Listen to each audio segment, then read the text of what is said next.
श्री रामनवमी के परम पावन पर्व के दिन ही भगवान शंकर ने अपने किस रूप में लिया था अवतार।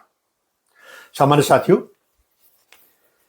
राम कथा के अधीत आचार्यों और मानस मनीषियों, पूज्य सिद्ध संत महानुभावों, विभिन्न शोधार्थियों और मानस मर्मज्ञों के दलों द्वारा किए गए अन्वेषणी परिकल्प के द्वारा, परिणामों के द्वारा अनुप्राणित, अनुरंजित और विविध वर्णीय प्रसंग आज आपके समक्ष हम प्रस्तुत करने जा रहे हैं।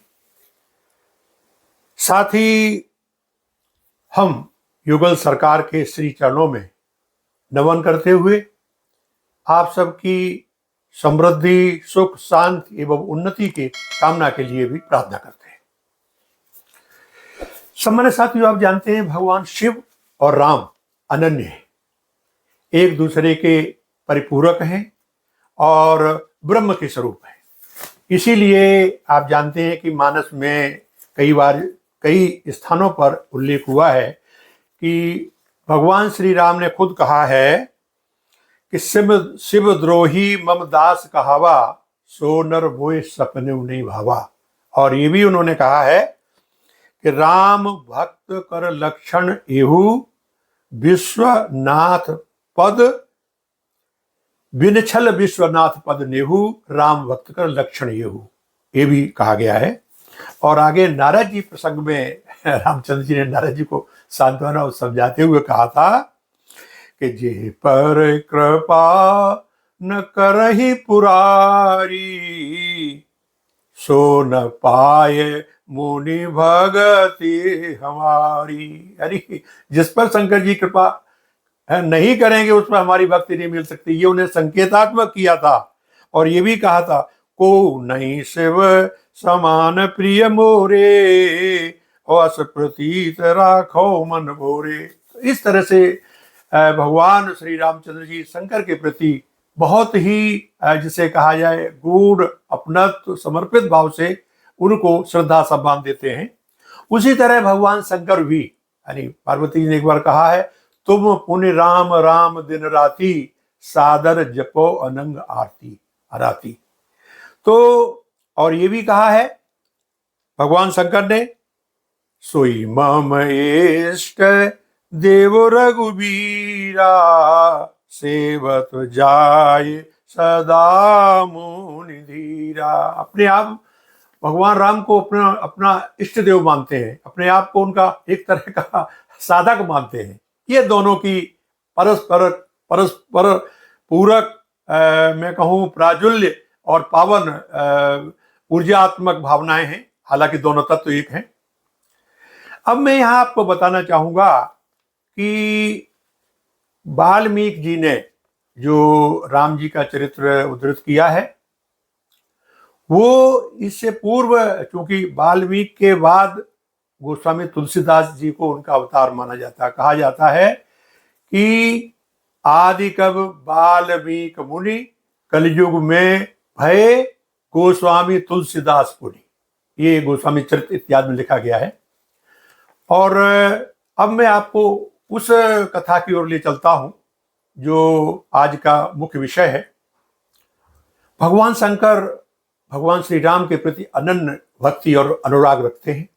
जब जब उनका जन्म होता है, अयोध्या जाते हैं और काकभसून जी के साथ अपना वेश बदल के विभिन्न रूपों में किसी तरह से दर्शन की लालसा में महल तक पहुंचते हैं और उन लीलाओं का बड़ा मनोरम वर्णन करते हैं। बल्कि ये भी कहा गया है कि सो सुख जाने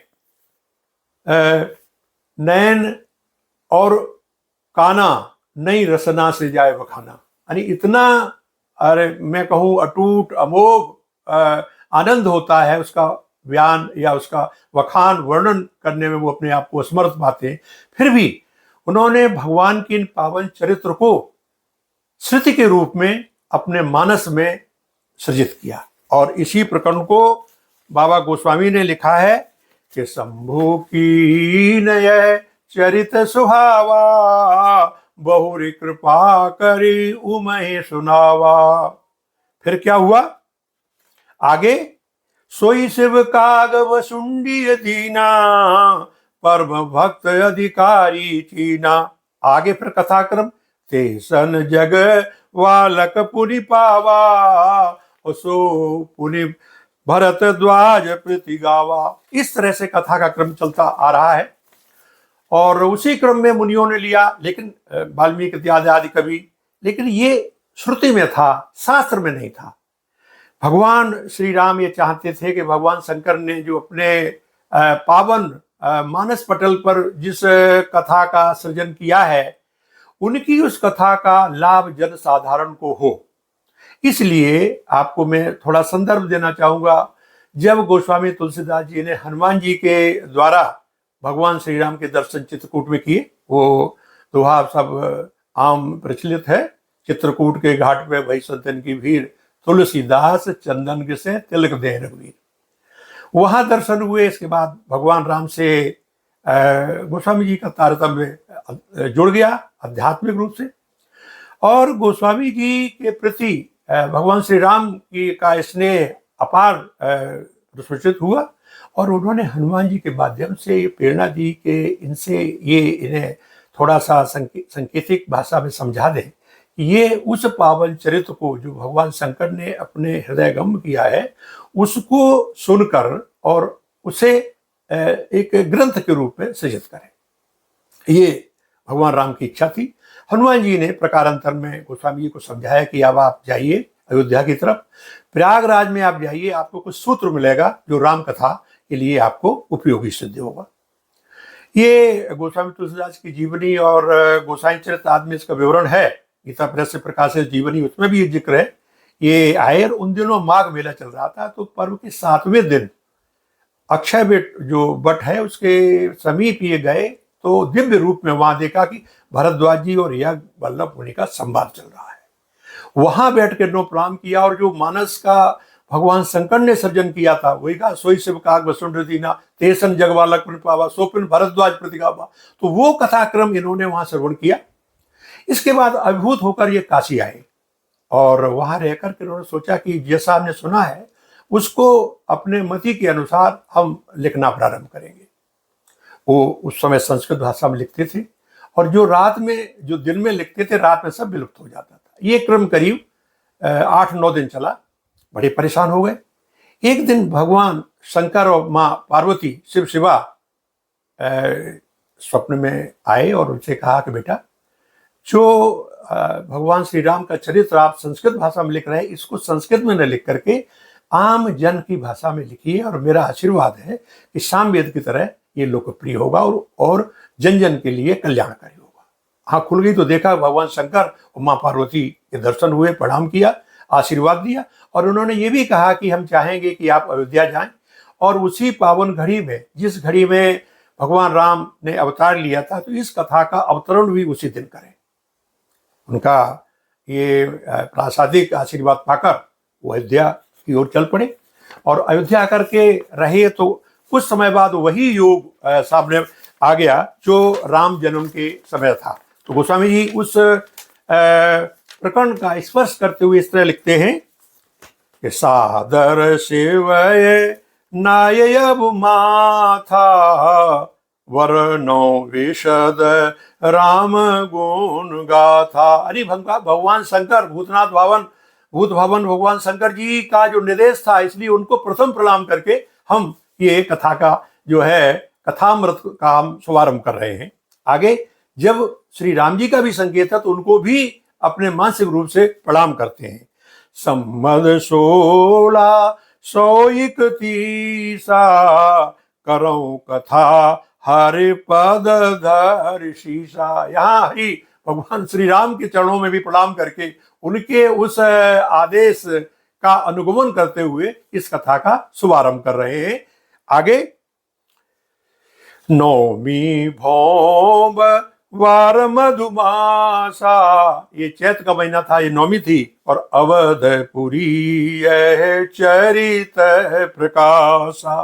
बाबा लिखते हैं गोस्वामी जी, जे दिन राम जन्म श्रुति गावे, तीरथ सकल कहाँ चले आवे, सब विधि पूरी मनोहर जानी, सकल सिद्ध पद मंगल खानी। उसी दिन विमल कथा कर कीन आरंभा।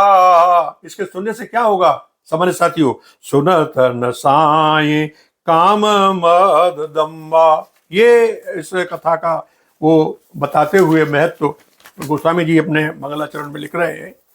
अब एक बात और बताना चाहते हैं कि भगवान शंकर ने इस जो अपने मन में सृजित किया था, इसका नाम भी रामचरितमानस रखा है। गोस्वामी जी ने इस रहस्य का उद्घाटन करते हुए, उद्भास करते हुए इस तरह लिखा है, ताते राम चरित मानस वर, धरिउ नाम ही हेरे हरसि हर। हर माने भगवान शंकर। भगवान शंकर ने प्रसन्न होकर इसका नाम रामचरितमानस रख दिया।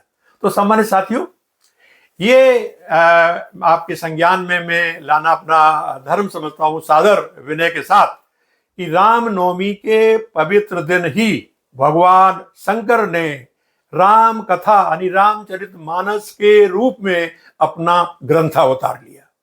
और इसलिए ये शिववाणी है। शिववाणी इसको मान करके हम सबको अक्षरता इसका पालन, पारायण, अनुश्रवण और श्रवण करना चाहिए, जो हमारे लिए परम कल्याणकारी होगा। तो सामान्य साथियों, आज के इस प्रसंग में मैंने भगवान शंकर के द्वारा जो अपने ग्रंथावतार स्वरूप का जो वो स्वरूप धारण किया गया रामनवमी के दिन, उसका आपके समक्ष जो अन्वेषणात्मक प्रसंग प्रस्तुत किया। आशा है आपको भी ये लाभान्वित करेगा। आगे फिर इसी तरह किसी साधु संबद्ध शास्त्र वर्णित प्रसंग को लेकर आपसे चर्चा करेंगे। तब तक के लिए हम आपसे आज्ञा चाहेंगे। जय श्री राम, जय भगवान शंकर।